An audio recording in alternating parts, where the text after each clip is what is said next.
Number the Stars, Chapter 14, On the Dark Path. Only now, entering the woods on the footpath, did Anne-Marie realize how cold the dawn was. She had watched and helped earlier as the others donned sweaters, jackets, and coats, and she had peered into the night, following them with her eyes as they moved silently off, bulky in their garments, blankets in their arms. But she wore only a light sweater over her cotton dress. Though the October day later would be warmed by sunlight, now it was gray, chilly, and damp. She shivered. The path curved, and she could no longer look behind her and see the clearing with the farmhouse outlined against the pale sky and the lightening meadow beyond. Now there were only the dark woods ahead, underfoot, the path, latticed with thick roots hidden under the fallen leaves. She felt her way with her feet, trying not to stumble. The handle of the straw basket scratched her arm through her sweater. She shifted it and tried to run. She thought of a story she had often told to Kirsty as they cuddled in bed at night. Once upon a time, there was a little girl, she told herself silently, who had a beautiful red cloak. Her mother had made it for her. She wore it so often that everyone called her Little Red Riding Hood. Kirsty would always interrupt there. Why was it called a Red Riding Hood? Kirsty would ask. Why didn't they just call her Little Red Cloak? Well, it had a hood that covered her head. She had beautiful curls like you, Kirsty. Maybe someday Mama will make you a coat with a hood to cover your curls and keep you warm. But why, Kirsty would ask, why was it a riding hood? Was she riding a horse?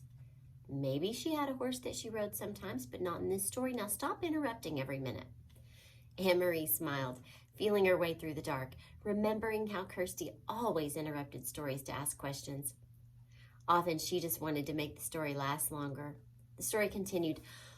One day the little girl's mother said, I want you to take a basket of food to your grandmother. She is sick in bed. Come, let me tie your red cloak. The grandmother lived deep in the woods. In the dangerous woods where the wolves lived? Kirsty asked. Anne-Marie heard a small noise. A squirrel, perhaps, or a rabbit scampering nearby. She paused, stood still on the path, and smiled again. Kirsty would have been frightened. She would have grabbed Anne-Marie's hand and said, a wolf! But Anne-Marie knew that these woods were not like the woods in the story. There were no wolves or bears or tigers, none of the beasts that populated Kirsty's vivid imagination. She hurried on. Still, they were very dark, these woods. Anne-Marie had never followed this path in the dark before. She had told her mother she would run, and she tried. Here the path turned. She knew the turning well, though it seemed different in the dark. If she turned to the left, it would take her to the road, out where it would be lighter and wider and more traveled, but more dangerous too. Someone could see her on the road. At this time of the dawn, other fishermen would be on the road, hurrying to their boats for the long day at sea, and there might be soldiers. She turned to the right and headed deeper into the woods. It was why Mama and Peter had needed to guide those who were strangers here. The Rosens and the others, a wrong turn would have taken them into danger. So Little Red Riding Hood carried the basket of food and hurried along through the woods. It was a lovely morning and the birds were singing. Little Red Riding Hood sang too as she walked. Sometimes she changed this part of the story, telling it to Kirsty. Sometimes it was raining or even snowing in the woods. Sometimes it was evening with long, frightening shadows, so that Kirsty, listening, would snuggle closer and wrap her arms around Anne-Marie. But now, as she was telling it to herself, she wanted sunlight and the birds to sing. Here the path widened and flattened, and it was the place where the woods opened up on one side, and the path curved beside a meadow at the edge of the sea. Here she could run, and she did. Here in the daylight, there would be cows in the meadow. And on summer afternoons, Anne-Marie would always stop by the fence and hold out handfuls of grass, which the curious cows would take with their rough tongues. Here, her mother told her. Mama would always stop too as a child walking to school. Her dog Trofast would wiggle under the fence and run about in the meadow, barking excitedly. trying to chase the cows who always ignored him. The meadow was empty now, and colorless in the half light. She could hear the churning sea beyond and see the wash of daylight to the east over Sweden. She ran as fast as she could, searching with her eyes for the place ahead where the path would re-enter the woods in its final segment, which led to town. Here, the bushes were overgrown and it was difficult to see the path here, but she found the entrance beside the high blueberry bushes. How often she had stopped here in late summer to pick a handful of the sweet berries. Her hands and mouth would be blue afterward. Mama always laughed when she came home.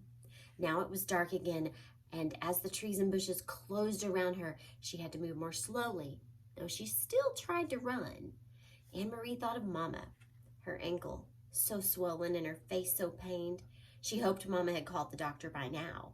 The local doctor was an old man, businesslike, though with kind eyes. He had come to the farmhouse several times during the summers of the past, his battered car noisy on the dirt road. He had come once when Kirsty, a tiny baby then, had been sick and wailing with an earache. And he had come when Lise had spilled hot grease cooking breakfast and burned her hand. Anne-Marie turned again and the path divided once more. The left fork would take her directly to the village. It was the way they had come from the train, the way Mama had walked to school as a girl. But Anne-Marie turned to the right, heading now toward the harbor side, where the fishing boats lay at anchor. She had often come this way too, sometimes at the end of an afternoon, to pick out the Ingeborg, Uncle Henrik's boat, from the many returning, and to watch him and his helpers unload the day's catch of slippery, shimmering herring still flopping in their containers. Even now, with the boats in the harbor ahead, empty of fish, preparing to leave for the day's fishing, she could smell the oily, salty scent of herring, which always remained in the air here. It wasn't far now, and it was getting lighter. She ran almost as fast as she had run in school, in the Friday foot races, almost as fast as she had run down the Copenhagen sidewalk the day the soldier had stopped her with the call of his halt. Anne-Marie continued the story in her head. Suddenly, Little Red Riding Hood walked through the woods, and she heard a noise. She heard a rustling in the bushes. "A wolf," Kirsty would always say, shivering with fearful delight. "I know it's going to be the wolf." Anne-Marie always tried to prolong this part to build up the suspense and tantalize her sister. She didn't know what it was. She stopped on the path and listened. Something was following her in the bushes. Little Red Riding Hood was very, very, very frightened. She would stop, would stay silent for a moment, and beside her in the bed she could feel Kirsty holding her breath when she told this story. Then Anne-Marie would go on in a low, dreadful voice. She heard a growl. But now Anne-Marie did stop, and she stood still on the path. There was a turn immediately ahead. Beyond it, she knew. As soon as she rounded the turn, she would see the landscape to the open sea. The woods would be behind her there, and ahead of her would be the harbor, the docks, and the countless fishing boats. Very soon it would be noisy there, with engines starting, fishermen calling to one another, and gulls crying. But she had heard something else. She heard bushes rustling ahead. She heard footsteps, and she was certain it was not her imagination. She heard a low growl. Cautiously, she took a step forward, and another. She approached the turn in the path, and the noises continued. Then there they were, in front of her, 4 armed soldiers. With them, straining at taut leashes, were 2 large dogs, their eyes glittering and their lips curled.